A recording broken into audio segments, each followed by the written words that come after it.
Salut Romain, alors on reste sur Internet, on l'a dit, pour ta chronique d'aujourd'hui. Oui, oui, je ne vous apprends rien. Depuis le 13 mai, notre pays est devenu le théâtre de violents troubles qui nous ont plongés dans un contexte tendu à guetter l'information au compte-gouttes via la radio, via la télé, mais aussi et en grande partie via nos réseaux sociaux. Car à défaut d'avoir notre propre BFM local, et en vrai, Dieu merci, ce sont là les seuls outils qui nous permettent d'être informés en continu, en temps réel, rapidement et massivement. Et paradoxalement, cette merveilleuse invention qu'est Internet est aussi le terrain de la désinformation dangereuse propulsée par l'ennemi de l'info qui est la rumeur. Bref, entre l'info, la vraie, composée de mauvaises nouvelles, et les fake news qui répondent la haine et la peur, comment sur les réseaux s'informer rapidement sans pour autant s'enfermer dans une prison anxiogène? La réponse, les mêmes. Alors oui, les mêmes, je précise pour ceux qui n'auraient pas les codes des réseaux sociaux, ce sont ces petits éléments culturels très souvent drôles et qui se propagent rapidement sur la toile sous forme d'images, de vidéos ou encore de textes fréquemment modifiés par les utilisateurs pour en faire différentes versions. Alors quel est le rapport avec l'information? Eh bien, à l'ère TikTok, où tout doit être consommé et assimilé en quelques secondes, les mêmes jouent, mine de rien, de plus en plus un rôle central dans la diffusion de l'information et la formation de l'opinion publique.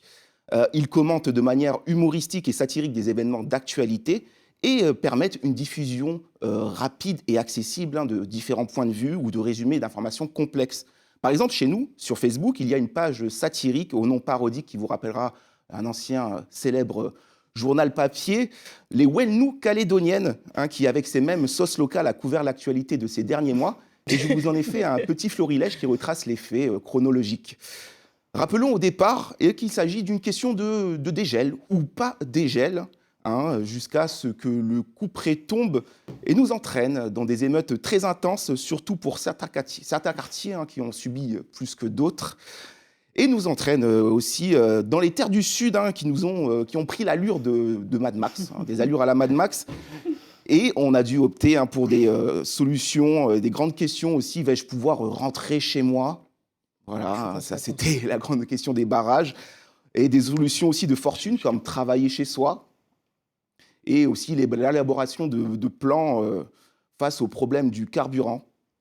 Et il y a eu aussi ces petites choses simples de la vie qui sont devenues des grandes missions.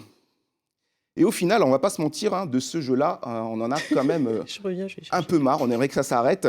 Alors oui, je sais, ce n'est pas du journalisme, mais ces mêmes sont inspirés de l'info et servent de tremplin vers des sources fiables dont ils sont tirés.